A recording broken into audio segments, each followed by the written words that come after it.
Recapping night 2 of the RNC, First Lady Melania Trump and Secretary of State Mike Pompeo, 2 key speakers making the case for President Trump's re-election at the Republican National Convention. Watch. Delivering on this duty to keep us safe and our freedoms intact, this president has led bold initiatives in nearly every corner of the world. Joe Biden, who says, if you aren't voting for me, you ain't black. My mind is my own, and you can't tell me how to vote because of the color of my skin. My father built a thriving economy once, and believe me, he will do it again. No matter the amount of negative or false media headlines or attacks from the other side, Donald Trump has not and will not lose focus on you. Joining me right now, California Congressman, House Minority Leader Kevin McCarthy. Congressman, it's always a pleasure to see you. Thank you so much for being here. Can you give us a preview of what your speech will be like?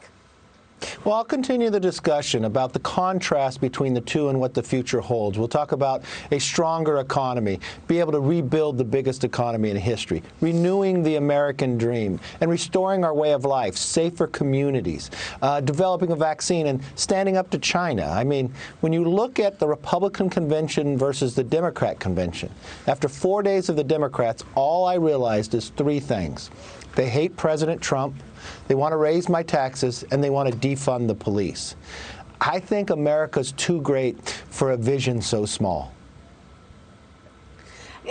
Congressman, there are a lot of personal stories, and it looks like it's resonating. We had Lee Carter, pollster, professional pollster, on the show, and she said this week that her dials show that independents are in lockstep with the GOP. Do you think that this is resonating on independents? How will the GOP resonate with a broader group of people to take the White House and the House come November?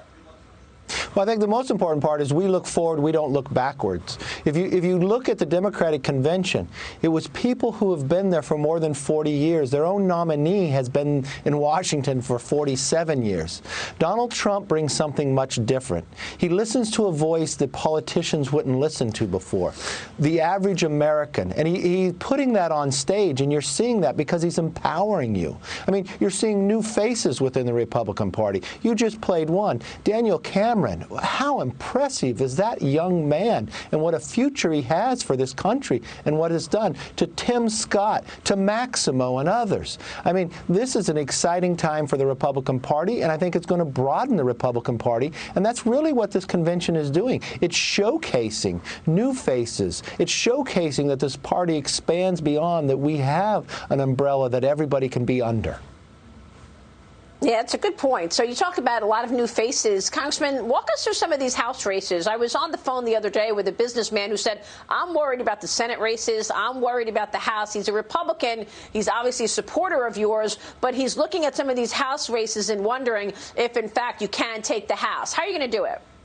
Well, the answer is yes, because we've already won 2 seats before the election started. We won a seat in California with Mike Garcia, first-generation American, that the Democrats had won by 9 points before. We had a Democrat switch to a Republican in New Jersey. We just won a primary last night with Stephanie Rice, another future star in the Republican Party, in Oklahoma. There are 30 seats out there that President Trump carried that Democrats are sitting in. We only need 17 seats to retake the majority and retire Nancy Pelosi. All we need is a little help. So if your viewers go to takethehouse.com, we will get the majority.